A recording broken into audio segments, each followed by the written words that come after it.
भाभी क्या बात है, आजकल आप फोन ही नहीं करते। अरे कभी झूठे मुंह ननद को भी चाय के लिए बुला लिया कीजिए। लो कमाल कर दिया जीजी आपने।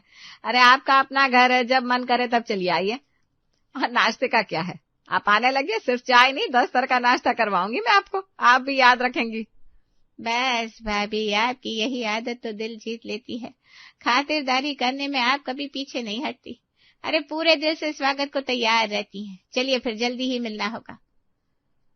अरे मम्मी, सुबह सुबह किसे खर्चा बढ़ाने के लिए इनविटेशन दे रही थी आप? अरे तुम्हारी चंदनपुर वाली गोल्डन बुआ जी। वो पापा की चचेरी बहन। क्या जरूरत थी इतनी बड़ी बड़ी फेंकने की आपको? 10 तरह का नाश्ता, कौन ऐसी बात करता है माँ? अरे हाँ, वही पापा की चचेरी बहन। अरे बेटा, ये बात करने का तरीका होता है। कौन सा मेरे कहने से तुम्हारी बुआ 3 घंटे का सफर करके हमारे यहाँ नाश्ता करने आ जाएगी? मेरी मम्मी कहती थी गुड़ मत खिलाओ, गुड़ सी बात कर दो तो सामने वाला का मुंह मीठा हो जाता है। कौन सा मैंने उन्हें 10 तरह का नाश्ता खिला दिया, बस कह दिया और वो भी खुश हो गई। बेटा, दुनियादारी निभाने के लिए बहुत कुछ कहना पड़ता है। अरे भैया, मम्मी को संभालने दो ये सब, आप तो दुकान के लिए आ जाओ फटाफट, लेट हो रहा है, पहले ही दुकानदारी ठंडी चल रही है। हाँ हाँ छोटे चल। रज्जू को तो यही लगा था कि ननद से कही हुई इसकी ये बात आई गई हो जाएगी, लेकिन उसे नहीं पता था कि बुआ जी इस बात को सीरियस लेकर बैठ गई है। अभी 3 दिन ही बीते थे कि सुबह सुबह 8:30 बजे बुआ जी का फोन रज्जू के पास आता है। हाँ जीजी प्रणाम। क्या कहा आपने? है? अच्छा, बस आधे घंटे में पहुंच जाएंगे। ठीक है आप आ जाइए। भाभी सुबह घर से बिना नाश्ता करे निकल गए थे, आप नाश्ते में कुछ बनवा लेना। आप उस दिन आने के लिए इतना कह रही थी तो बस मैं आपके पास आने से खुद को रोक नहीं पाई। हाँ भाई, क्यों नहीं। नाश्ता कौन सा बहुत बड़ी चीज है, मैं अभी बहू को कहकर 2-3 तरह का बढ़िया नाश्ता बनवा देती हूँ। अरे नहीं भाभी, इतनी मेहनत करने की जरूरत नहीं है। आप तो कुछ भी हल्का फुल्का बनवा देना, उसी से काम चला लेंगे। फोन रखने के बाद, लो जी, यहाँ तो लेने के देने पड़ गए। जीजी तो मेरी सारी बातों को सच मान कर बैठ गई। बताओ, वैसे झूठे मुंह किसी को टोकने का भी धर्म नहीं रहा। मैंने तो वैसे ही फॉर्मेलिटी में कह दिया था और ये अपने पूरे परिवार को गाड़ी में भरकर चल पड़ी हमारे यहाँ चढ़ाई करने। कमाल करती है जीजी भी। अब क्या करूं, अचानक से कैसे इंतजाम करूं? पहले बहू को बता देती हूँ, फिर सोचते हैं। अरे शिखा, मीना, इधर आओ तो जरा। मम्मी जी क्या हो गया? आपको पता है ना, सुबह सुबह नाश्ते का टाइम है, भाग दौड़ मची पड़ी है और आपको यहाँ मीटिंग की पड़ी है। सबको जाने दो, उसके बाद आराम से बैठकर बात करेंगे। ये कोई टाइम है क्या बात करने का? अरे बहू, मैंने भी यहाँ तुझे गप्पे मारने के लिए नहीं बुलाया, कुछ काम की बात करने के लिए बुला रही हूँ। वो तुम्हारी चंदनपुर वाली गोल्डन बुआ है ना, उनका फोन आया है, आधे घंटे में पहुंच रही है वो हमारे यहाँ। ये जीजी की ना सदा की आदत रही है अचानक से आकर धप्पा करने की। अरे किसी को उनके घर में जाने से पहले सूचना दी जाती है, घर में घुसने से 5 मिनट पहले बताने का क्या मतलब है बताओ? उम्र गुजर गई लेकिन तुम्हारी बुआ जी की आदत नहीं बदली। छोड़िए ना बुआ जी की आदत को, आप ये बताइए आप क्या करना है?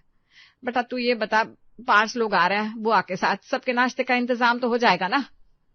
क्या कहा, 5 लोग? मम्मी जी, इतने लोगों का नाश्ता अचानक से कहाँ से एडजस्ट हो पाएगा, आप ये बताइए। अरे ये तो मुझे भी पता है कि तूने 5 लोगों का नाश्ता बनाकर नहीं रखा होगा। तू इतना बता कि घर में कुछ रखा है जो उनके लिए बन जाए। अभी तो जो बन गया है उसे खिलाकर रोहित और हिमांशु को ऑफिस भेज दे, उसके बाद देखते हैं क्या कर सकते हैं। अरे मम्मी जी, क्या जरूरत थी आपको बुआ जी को बुलाने की? आपको पता है ना, हाथ कितना टाइट चल रहा है हमारा, महीने का लास्ट समय चल रहा है, जेब में चवन्नी बची नहीं कि बाहर से कुछ मंगवा दे। हम तो किसी तरह से फूंक फूंक कर कदम रख रहे हैं कि किसी तरह जो राशन है वो 1 तारीख तक चल जाए। अरे बेटा, मैं सब समझती हूँ, और मैंने कोई चिट्ठी भेजकर थोड़ी ना बुलाया तुम्हारी बुआ को।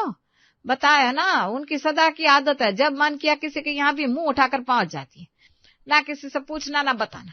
अच्छा ये बताओ, नाश्ते में क्या क्या बन सकता है? मेहमान घर आएंगे तो कुछ तो चाय नाश्ता लगाना पड़ेगा। माँ जी, थोड़े से आलू के पराठे हैं, थोड़ा पोहा रखा हुआ है, फटाफट बन जाएगा। ये देखिए, थोड़ा सा पास्ता भी निकला है। अरे 1-1 मुट्ठी बच्चा है सब कुछ, अब 2-2 चम्मच तो नहीं खिला सकते किसी को भी, कम से कम इतना तो हो कि सबका एक समय का नाश्ता बन जाए। अब आप ही बताइए माँ जी, हम क्या करें? हमने तो रसोई में देखकर बता दिया आपको, जो भी है वो इतना है। ज्यादा से ज्यादा 2 लोगों का नाश्ता बन पाएगा एक साथ, 5 लोगों का नाश्ता तो बनकर तैयार नहीं कर पाएंगे हम लोग। हे भगवान, क्या धर्म संकट आन पड़ा। मेरी तो नाक ही कट जाएगी तुम्हारी बुआ के सामने। अगर आज तुम्हारी बुआ का अच्छी तरह से स्वागत नहीं कर पाया ना तो पूरी रिश्तेदारी को बता देंगे वो। अभी तक तो किसी को पता नहीं कि हमारा बिजनेस इतना खराब चल रहा है और हम लोग तंगी से गुजर रहे हैं। सबको यही लगता है ना कि हमारा काम पहले की तरह बढ़िया चल रहा है। और फिर बेटा किसी को बताने से दुख कम नहीं होता, बल्कि लोगों को मजाक उड़ाने का मौका मिल जाता है। हम भला मौका क्यों दे किसी को हमारा मजाक उड़ाने का? इसलिए मैंने आज तक किसी को अपनी कंडीशन के बारे में कुछ नहीं बताया। और तुम दोनों भी कान खोलकर सुन लो, खबरदार जो किसी ने भी जाहिर होने दिया कि अग्रवाल स्वीट अब वो अग्रवाल स्वीट नहीं रहा जिसकी मिठाइयां शहर के कोने कोने से लेने के लिए लोग आया करते थे। इस फिटनेस के भूत और ऑनलाइन वाले बिजनेस से साफ ठप कर दिया। बताइए ना माँ जी, फिर क्या सोचा है आपने? माँ जी मेरे पास एक आइडिया है। मैं तो कह रही हूँ थोड़ा थोड़ा कई सारा आइटम बाकी है ना हमारे पास। और फिर अपनी बुआ जी को क्या कहा था कि आपके यहाँ कोई मेहमान आता है तो आप उसे एक तरह का नहीं बल्कि 10 तरह का नाश्ता करवाती है। तो ठीक है ना, हम भी बना देते हैं 10 तरह का नाश्ता, क्या चाहता है? क्या बात कर रही है? अरे बहू, 10 तरह का नाश्ता कोई बनाता है क्या? तुम्हारी बुआ कोई ब्रिटेन की प्राइम मिनिस्टर है? उनके लिए यहाँ 10 तरह का नाश्ता बनाने बैठेंगे हम लोग? माँ जी बुआ जी प्राइम मिनिस्टर नहीं है, लेकिन यहाँ अपनी इज्जत जाने का खतरा मंडरा रहा है। मैं तो सिर्फ इसलिए कह रही थी, थोड़ा सा नूडल्स, थोड़ा सा पोहा, थोड़ा आलू पराठा सब कुछ बनाकर डाइनिंग टेबल पर सजा देंगे, शान भी बढ़ जाएगी हमारी। और किसी को ये भी पता नहीं चलेगा कि इतनी सारी डिश बनाने के पीछे आखिर राज क्या है। ये तो मैंने सोचा ही नहीं था बहू। बात तो तेरी सही है। जब इतनी सारी डिश बनेगी तो ज्यादा मात्रा में तो बनेगी नहीं, थोड़ा थोड़ा ही बनाएंगे। और अगर किसी ने और मांग भी लिया तो बोल देंगे जानबूझकर थोड़ी मात्रा में ही बनाया था ताकि खाना वेस्ट ना हो। माँ जी सोच लीजिए, नाश्ते में 10 डिश खिलाएंगे, और अगर बुआ जी लंच पर रुक गई तो फिर लंच में 10 तरह का खाना कहाँ से लाएंगे हम लोग? अरे बहू, तो पहले नाश्ते का निपटा, लंच तक मैं तेरी बुआ को टरका दूंगी। सास से इशारा मिलते ही दोनों बहुएं रसोई में जाकर जुट जाती हैं और सास रज्जू भी जाकर बहू का हाथ बटाने लगती है। तीनों सास बहू ने मिलकर कुछ देर में नाश्ते की कई सारी डिशेस बनाकर डाइनिंग टेबल पर रख दी थी। हाय भाभी, कितने दिन बाद मिलना हुआ आपसे। बस आजकल तो रिश्तेदारी ना फेसबुक तक ही सिमट के रह गई है। कोई मेहनत करके किसी के घर आना जाना ही नहीं चाहता। सब बैठे बैठे मोबाइल से फोटो लाइक करके रिश्तेदारियां निभा रहे हैं। आप ही बताओ, ऐसी कोई रिश्तेदारी चलती है? वो तो आपने इतनी जिद करी कि मैं आपके यहाँ आ गई, वरना मैंने तो अब रिश्तेदारों के यहाँ जाना ही छोड़ दिया है। अरे जिज्जी, आप तो हमारे घर की हो, आप कोई मेहमान थोड़ी ना हो, और आपका आना कोई बोझ थोड़ी ना है हमारे ऊपर। आप तो बस आराम से बैठो। बड़ी बहू जाओ, बुआ जी के लिए चाय पानी लेकर आओ। जिज्जी आराम से चाय पी लो, उसके बाद गर्मा गर्म नाश्ता करवाते हैं। बिल्कुल नहीं बदली भाभी आप। भैया इतने बड़े आदमी बन गए, रुपया पैसा आ गया आपके पास, लेकिन आज भी इज्जत मान सम्मान देने में पीछे नहीं हटती आप। घर आए मेहमान की खातिरदारी में जान लगा देती है। अरे क्या दीदी, आप तो शर्मिंदा कर रही हैं। चलिए अब नाश्ता कर लीजिए। हाय भाभी, सच में इतना सारा नाश्ता बना दिया आपने? मुझे तो पता ही नहीं था आपके दिल में इतना प्यार है मेरे लिए। माफ करना भाभी, मैं वादा करती हूँ सुनी सुनाई बातों में नहीं आऊंगी, अब से भैया से मिलने आती रहूंगी। जी जी बुआ जी, बिल्कुल आया कीजिएगा। आप खाइए ना, खाकर बताइए कैसा बना है। भाभी नाश्ता तो बहुत बेहतरीन बनाया आपने। मुझे तो ऐसा लग रहा है जैसे हम किसी होटल में डाइनिंग टेबल पर बैठे हो। इतनी वैरायटी एक साथ मैंने सिर्फ होटल में ही देखी है। अरे नहीं बेटा, ऐसी कोई बात नहीं है। इतने तरह का नाश्ता सिर्फ होटल में मिलता है ना ना, हम तो हमारे घर आने वाले मेहमानों की ऐसे ही मन से आओ भगत करते हैं। 2-3 तरह का नाश्ता तो आम दिनों में बन जाता है हमारे घर में। अब आप लोग आए हो तो कुछ तो स्पेशल होना चाहिए, इसलिए मैंने बहू से कहकर 2-3 डिश और बनवा दी। कौन सा मेहमान रोज रोज आते हैं। बेटा नाश्ता पसंद तो आया ना आप लोगों को? अरे बहू, मेरे भैया की शान और शौकत कुछ कम समझ रही है क्या? शहर की सबसे बड़ी हलवाई की दुकान के मालिक है मेरे भैया। उनके लिए 10 तरह का नाश्ता करवाना कोई बड़ी बात थोड़ी ना है। भाभी बहुत खा लिया, सच में पेट भर गया, लेकिन मन नहीं भरा। चलिए बुआ जी, हमें ये जानकर बड़ी खुशी हुई कि आपको हमारे हाथ का बनाया हुआ खाना और नाश्ता पसंद आया। आती रहिएगा बुआ जी, आपसे मिलकर बड़ी खुशी हुई। हाँ हाँ बेटा, क्यों नहीं, बिल्कुल आऊंगी। जहाँ मान सम्मान मिलता है वहाँ कौन नहीं जाना चाहेगा। चलो भाभी, काफी देर हो गई, अभी हम लोग निकलते हैं। ऐसे कैसे, बस नाश्ता करके चली जाओगी? अब आई हो तो बैठो ना कुछ देर, बहू से कहकर कुछ खाने के लिए स्पेशल बनवाती हूँ। अरे भाभी रहने दीजिए ना, पहले इतना खा लिया है, अब पेट में खाने की जगह बची कहाँ है। अब तो मुझे लग रहा है लंच में सिर्फ हाजमे का चूर्ण खाना पड़ेगा, क्योंकि चूर्ण के अलावा कुछ भी खा लिया तो मेरा पेट ही फूट जाएगा। अरे जिज्जी, ये क्या बात हुई। अच्छा चलो, आप कह रही हो तो ठीक है, आपकी बात मानकर जाने देते हैं। तकरीबन 12 बजे तक बुआ जी अपने पूरे परिवार को लेकर रज्जू के यहाँ से लौट गई थी। बुआ जी के जाने के बाद ये बुरा वक्त भी न जाने कितने पाप करवाता है। कितना झूठ बोलना पड़ा हमें अपने सच पर पर्दा डालने के लिए। अरे माँ जी, क्यों अपना मन दुखी कर रही हैं आप? आपको तो गर्व होना चाहिए कि आपकी दोनों बहुएं इतनी काबिल हैं कि मेहमानों के सामने हमने जाहिर नहीं होने दिया कि हमारी आर्थिक स्थिति इतनी खराब है कि हम मेहमानों के लिए ढंग का नाश्ता तक नहीं लगा सकते। घर में जो भी था उसी में हमने मेहमानों की ऐसी आवभगत की ना कि उन्हें 5 स्टार होटल वाली फीलिंग आ गई। बेटा, कहने की कोई बात ही नहीं है। तुम दोनों तो अभिमान हो मेरा। तुमने सच में आज बहुत मेहनत की है। रज्जू को तो यही लगा था कि बुआ जी को संतुष्ट करके भेजने के बाद शायद ये मामला यहीं खत्म हो जाएगा, लेकिन उन्हें अभी ये नहीं पता था कि बुआ जी ने तो अभी इस कहानी के कई और चैप्टर लिख रखे हैं। जी हाँ, हमारी बुआ जी उन औरतों में से नहीं है जो सिर्फ चुगलियां यहाँ से वहां फैलाती है। बुआ जी ने अपने ननद होने का पूरा फर्ज निभाया और चचेरे भाई की यहाँ हुई खातिरदारी के बारे में बड़ा चढ़ा के पूरे खानदान को बता दिया। किसी तरह एक सप्ताह बीता था। सवेरे के 9 बज रहे थे कि टिंग टोंग डोरबेल बज उठती है।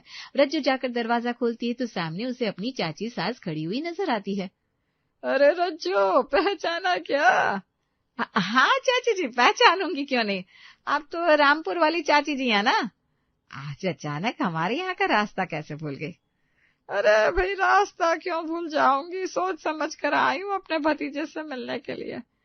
गोल्डन मिली थी, बताने लगी रज्जू भाभी का स्वभाव तो बिल्कुल नहीं बदला, बड़ा दिल खोल कर सबकी आवभगत करती है वो, और अपने पुराने रिश्तेदारों को याद भी बहुत करती है। बस फिर क्या था, मैंने सोचा कितने साल हुए, आखिरी बार उस पप्पू के लड़के की शादी में देखा था सबको। चलो जाकर भतीजे और भतीजे बहू को बुलाती हूँ। अब तो सारी बातें यहाँ दरवाजे पर खड़ी खड़ी कर लेगी या अपनी चाची सास को घर के अंदर भी बुलाएगी। सारे संस्कार क्या सिर्फ ननद के स्वागत में खर्च करती है तूने? चाची सास का कोई सम्मान नहीं है? नहीं नहीं चाची जी, ऐसी कोई बात नहीं है। आइए आइए ना, गलती हो गई। मैं भी आपकी बातों में ऐसी खो गई, ध्यान ही नहीं रहा। आप बैठो, मैं बहू से बोलती हूँ, आपका चाय नाश्ता लगाएगी। अरे बहू, तुम्हारी गोल्डन बुआ को तो किसी तरह झेल लिया था, अब क्या करे? अब तो मुझे भी लग रहा है माँ जी, बुआ जी के लिए 10 तरह का नाश्ता बनाकर हम लोगों ने अपने पैर पर कुल्हाड़ी मार ली। जब से बुआ जी यहाँ से गई, रोज किसी न किसी रिश्तेदार का हालचाल पूछने के लिए फोन आ रहा है। हमारी 10 नाश्ते की थाली की बात सुनकर सारे रिश्तेदार इम्प्रेस हो गए और अब सब हमारे यहाँ आकर नाश्ता करना चाहते हैं। अब उन लोगों को क्या समझाए कि हमारी माली हालत इतनी खराब है कि हम रोज रोज मेहमानों के स्वागत को अफोर्ड नहीं कर सकते। अब बताइए मम्मी जी, क्या करना है? अभी 2 दिन पहले पूरे महीने का राशन लेकर आई हूँ मैं। बनाओ क्या चाची जी के लिए 10 तरह का नाश्ता? बहू बना ले, इज्जत की खातिर इंसान को गर्दन भी कटवानी पड़ती है। 10 तरह का नाश्ता कौन सी बड़ी चीज है। सास के कहने के बाद दोनों बहुएं मिलकर 10 तरह का नाश्ता बनाती है और चाची जी के सामने लगा देती है। जी भरकर चाय नाश्ता करने के बाद चाची जी अपने घर को लौट गई थी, लेकिन रज्जू के घर पर मेहमानों के लिए 10 तरह का नाश्ता बनता है, ये बात जंगल में आग की तरह फैलती जा रही थी और हर तीसरे दिन कोई न कोई मेहमान रज्जू के यहाँ आकर टपक ही जाता था। पापा जी के मामा के बेटे की बहू की ननद आई हुई है। उन्होंने भी हमारे यहाँ के नाश्ते के बारे में बहुत तारीफ सुन रखी है। अगर इसी तरह से 1-2 बार और नाश्ता बना दिया ना हमने, तो फिर बाकी के महीने हम लोगों को बिना नाश्ते के ही काम चलाना पड़ेगा, क्योंकि पापा जी ने पहले ही बोल दिया है उनके पास अब कुछ भी खरीदने का बजट नहीं है। माँ जी, 10 नाश्ते वाली मुसीबत में मैंने ही आप लोगों को फंसाया था। इस मुसीबत से निकलने का आइडिया भी मैं ही बताती हूँ। किसी के सामने अपनी माली हालत का रोना रोने से ज्यादा अच्छा है कि हम दोनों बहुएं मिलकर ऐसा तमाशा खड़े करें कि मेहमान हमारे घर आने से पहले 10 बार सोचे। अरे लेकिन तू करेगी क्या, ये तो बता दे। बस कुछ नहीं, वही करूंगी जो हमारे देश के 90% घरों में हो रहा है, देवरानी जिठानी की तू मैं।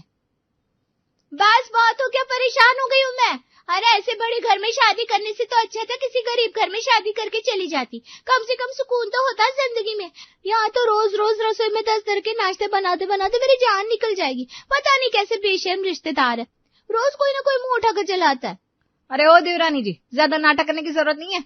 वैसे भी पूरा दिन अपने कमरे में बैठकर बिस्तरी तो तोड़ती हो, अगर 1-2 काम कर लोगी तो घिस जाओगी क्या? और हाँ, है हमारे पास इतना पैसा कि हम एक दिन में 10 तरह का नाश्ता बनाते हैं। अपने मायके में तो कुछ देखा नहीं तुमने, इसलिए यहाँ पर इतना सब कुछ देकर हाय लगा रही हो। मेहमान भगवान का रूप होते हैं, उनके लिए ऐसी बातें करते शर्म नहीं आती? भगवान को सिर्फ भोग लगाया जाता है, 56 पकवान बनाकर खिलाया नहीं जाता। जो ठूस ठूस कर खाना खाए वो भगवान नहीं हो सकता। और खबरदार जो मेरे मायके तक पहुंची तो मुझसे बुरा कोई नहीं होगा। माँ जी कान खोलकर सुन लीजिए, आप मुझसे अभी 10 तरह का नाश्ता नहीं बनने वाला, आप खुद बना लीजिए या अपनी बड़ी बहू से बनवा लीजिए। अगर ये नहीं बनाएगी तो मुझे क्या यहाँ पर रसोईया बनाकर लेकर आई थी आप? जाइए, मैं भी नहीं बनाती, मैं भी जा रही हूँ अपने कमरे में आराम करने। रज्जू बहन जी, क्या बात होगी, सब ठीक तो है ना? कुछ नहीं बहन जी, आप बैठिए। वो जरा बहू में तू मैं हो गई है, मैं आपके लिए रसोई में जाकर कुछ बना देती हूँ। अरे नहीं नहीं, रहने दीजिए, मेरी तो वैसे भी थोड़ी सी भूख मर गई है, फिर आऊंगी कभी, चलती हूँ। मेहमान बनकर आई महिला दोनों बहू की तू मैं सुनकर सर पर पांव रखकर वहां से भाग गई। बस फिर क्या था, वही हुआ जो पहले हुआ था। पूरी रिश्तेदारी में ये बात आग की तरफ फैल गई कि रज्जू की बहू झगड़े में मेहमानों का भी अपमान करने से नहीं चूकती। अपनी अपनी इज्जत बचाने की खातिर मेहमानों ने अब रज्जू के घर आना बंद कर दिया था। थोड़ी बुराई लेकर ही सही, लेकिन अंत में ये 10 नाश्ते की मुसीबत से रज्जू और उसकी बहू को छुटकारा मिल ही गया।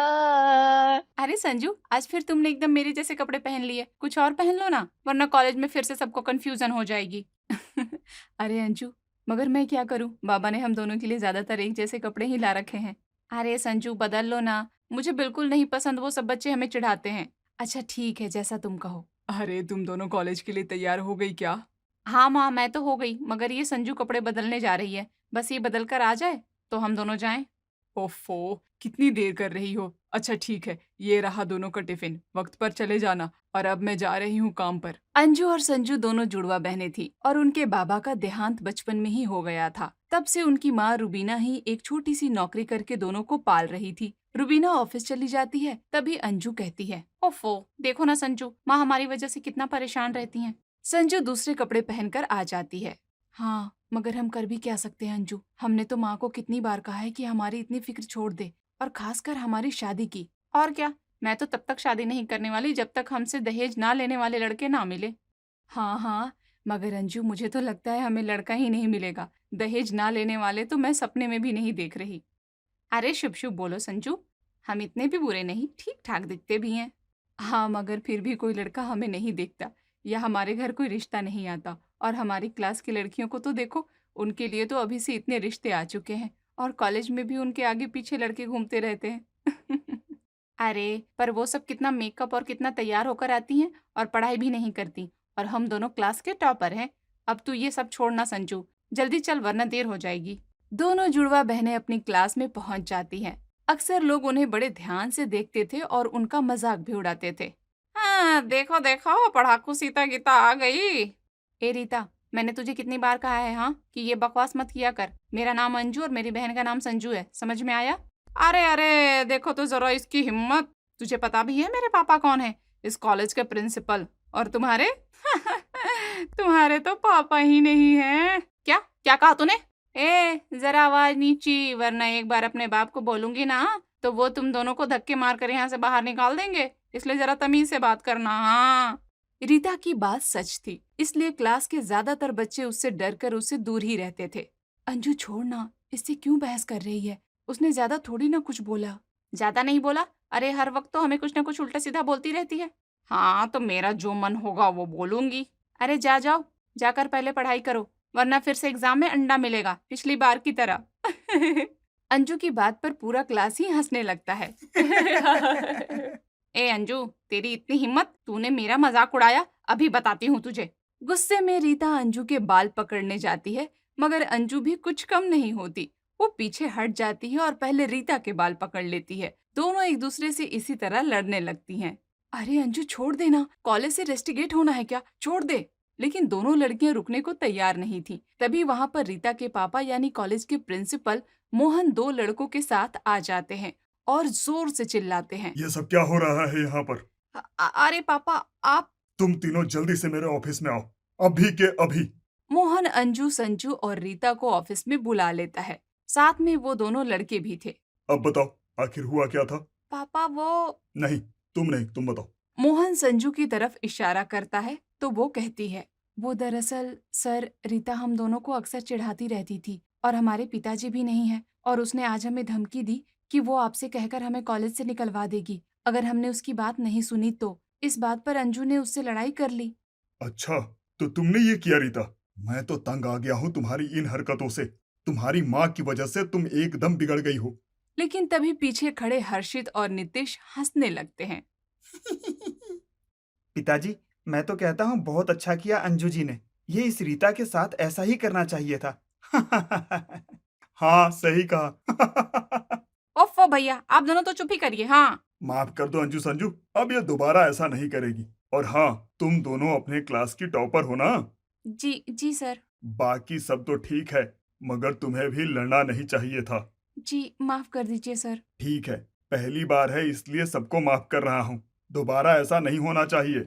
अंजू संजू रीता अपने क्लास में आ जाती हैं, लेकिन नितिश और हर्षित जो कि रीता के बड़े भाई थे, उन दोनों को अंजू और संजू पहली नजर में ही पसंद आ जाती है। पिताजी, ये दोनों जुड़वा बहनें कितनी समझदार थी ना। खासकर वो संजू कितनी सीधी साधी थी।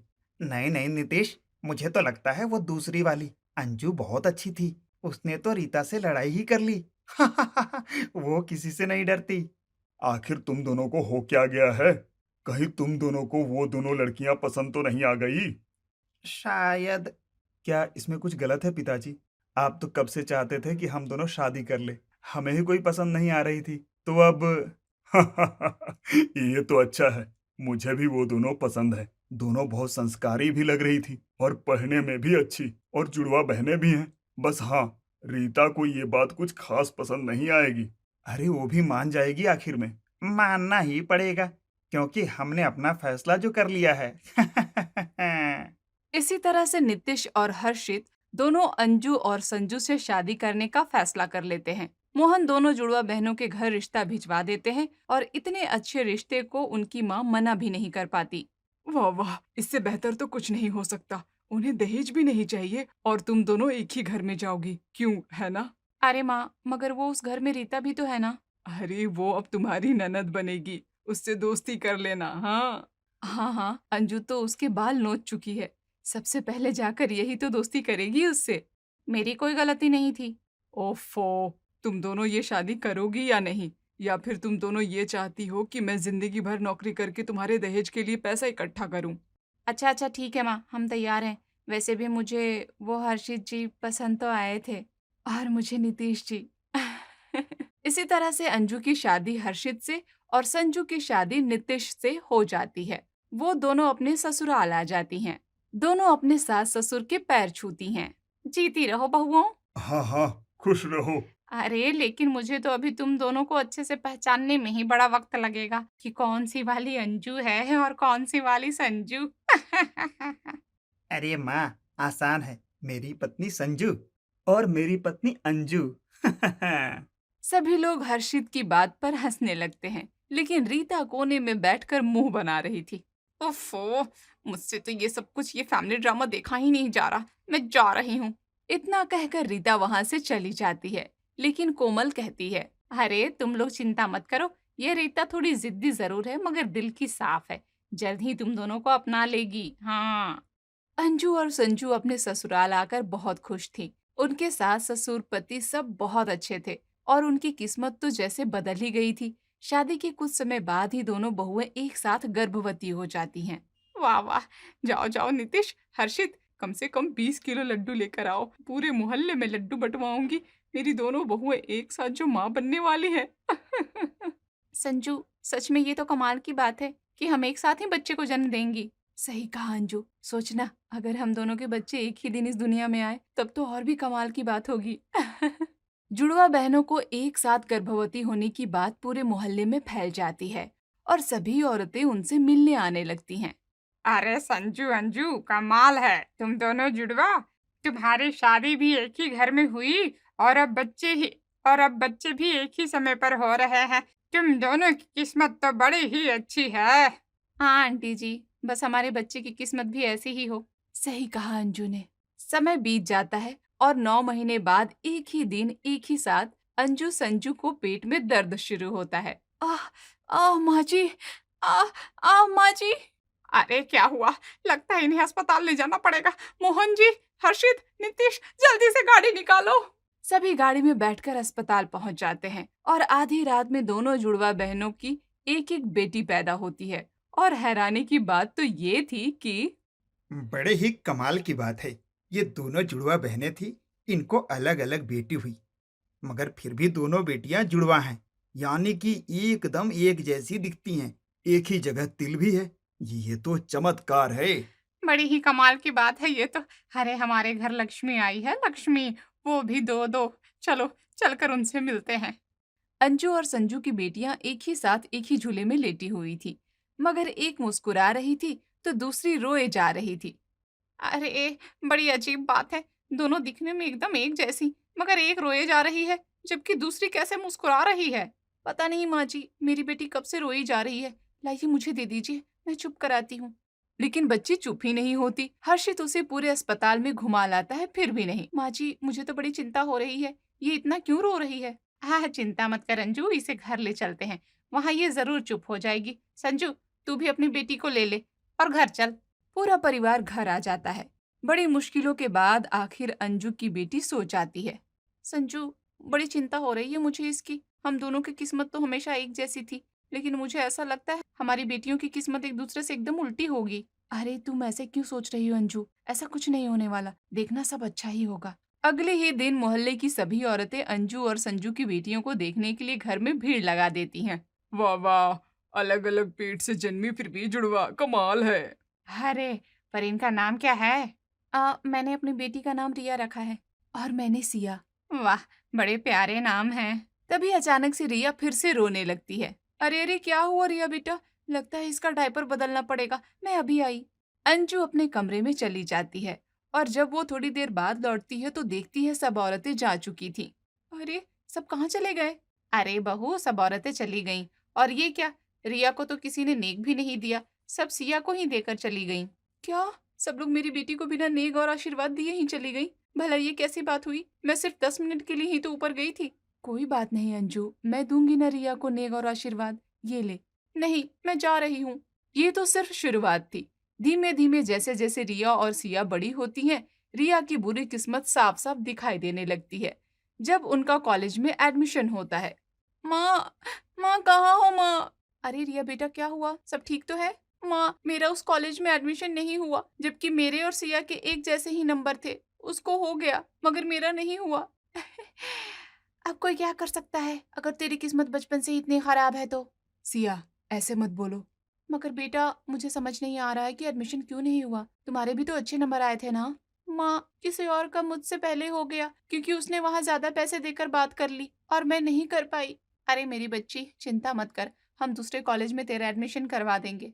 हाँ रिया चिंता मत कर, तू नहीं लेगी तो सिया भी वहाँ एडमिशन नहीं लेगी। क्या? मैं क्यों नहीं लूंगी भला? इस मनहूस के चक्कर में मैं अपना एडमिशन ना लूं? ऐसा नहीं होने वाला। हाँ। ये कहकर रिया वहां से गुस्से में चली जाती है और रिया रोने लगती है। क्या संजू तुम भी? भला तुम सिया से ऐसे बात क्यों करोगी? हाँ सही कहा माँ ने, मेरी किस्मत तो बचपन से ही ऐसी है। मुझे स्कूल में हर कोई सताता था, जबकि सिया को सब चाहते थे। हमेशा मैं ही मुसीबत में फंसती थी और मेरे साथ ही सब कुछ बुरा होता था। और अब भी वही हुआ। इसकी वजह से सिया क्यों अपना कॉलेज छोड़े? हम दिखते भले एक जैसे हैं मगर हमारी किस्मत एकदम उल्टी है। अब मैं क्या ही बोलूं रिया, तू ये सब मत सोचा कर। हो सकता है तू अगर दूसरे कॉलेज में एडमिशन ले तो वहाँ तेरे साथ सब कुछ अच्छा हो। हाँ सही कहा संजू ने। रिया तू दूसरे के कॉलेज में एडमिशन ले ले, देखना वहाँ सब कुछ अच्छा होगा। ठीक है माँ, देखते हैं। सबके कहने पर रिया एक दूसरे छोटे कॉलेज में एडमिशन ले लेती है। वहीं सिया शहर के सबसे अच्छे कॉलेज में जा रही थी। मोहल्ले वाले भी ये देखकर अक्सर रिया का मजाक ही उड़ाते थे। आज उसके कॉलेज का पहला दिन था और वो रास्ते से जा रही थी कि तभी। कमाल है, शक्ल एक जैसी मगर अकल एकदम अलग। सही कहा। अरे ये पैदा हुई थी तब भी रात भर रोई थी, तब से आज तक सिर्फ रो ही रही है। ये सब बातें सुनकर रिया की आंखों में आंसू आ जाते हैं और वो भागने लगती है। तभी अचानक से उसके सामने एक गाड़ी तेजी से आकर रुकती है और कार में से एक लड़का गुस्से में बाहर निकलता है। अरे तुम्हारा दिमाग तो ठीक है, ऐसे सड़क पर गाड़ियों के सामने क्यों कूद रही हो? वो मुझे माफ कर दीजिए, मैं कूद नहीं रही थी। अरे अरे तुम रो क्यों रही हो? मैंने तो टक्कर मारी भी नहीं। एक तो ये मेरी खराब किस्मत, आज मेरा कॉलेज का पहला दिन है और पहले ही दिन मैं लेट हो जाऊंगा तुम्हारी वजह से। अरे मेरा भी कॉलेज का पहला दिन है और मैं भी लेट होने वाली हूँ, इसलिए आप मुझ पर मत चिल्लाइए। क्या सच में? कौन सा कॉलेज? वो यही पास में कलाम कॉलेज। अरे वाह, मेरा भी कॉलेज वही है। चलो फिर मैं आपको साथ ले चलता हूँ। क्या? हाँ, अगर आपको बुरा ना लगे तो। बस अगर आपको किसी और गाड़ी के सामने कूदने का प्लान है तो आप कूद जाइए, मैं आपको डिस्टर्ब नहीं करूंगा। मैंने कहा ना, मैं कूद नहीं रही थी। अच्छा अच्छा, अब चले, देर हो रही है।